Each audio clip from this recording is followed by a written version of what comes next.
child, two very things I was very passionate about was cars, and also I got into collecting beer memorabilia.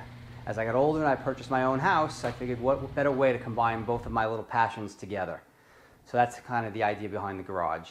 It took about a year from the time I had the idea to kind of make a little man room, so to speak. By the time I found some different types of things that I wanted to put in, such as the floor, the cabinetry, it took about a year to be able to kind of really research and find what I wanted to do.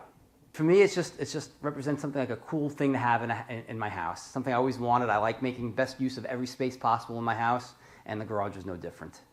I put the floor together myself, the cabinets I hung myself. They're from Gladiator Garage Works. I purchased a cabinet. It's probably sometime in the mid-2000s, and it was really, I was looking for different types of cabinets, something cool, something different. At that point in time, I didn't really see many of these types of cabinets out there. I went to a home show, and I saw them there on display along with the floor, and I'm like, these are really cool, and it would kind of fit the theme that I'm looking to put together.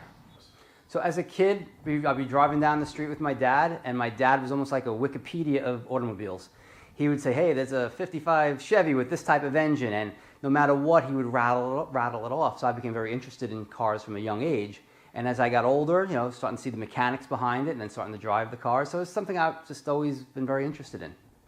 The most favorite part about the space, I would say, are my beer signs.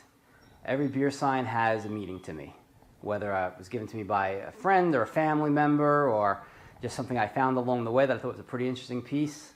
That's been very important to me. So really, if I'm going to use the entire space, I'll just back the cars out of the driveway, out of the garage, let them sit in the driveway. Sometimes I've had a couple of friends over, would smoke cigars, have some scotch, some bourbon, just chill out, have a couple of beers, listen to some tunes.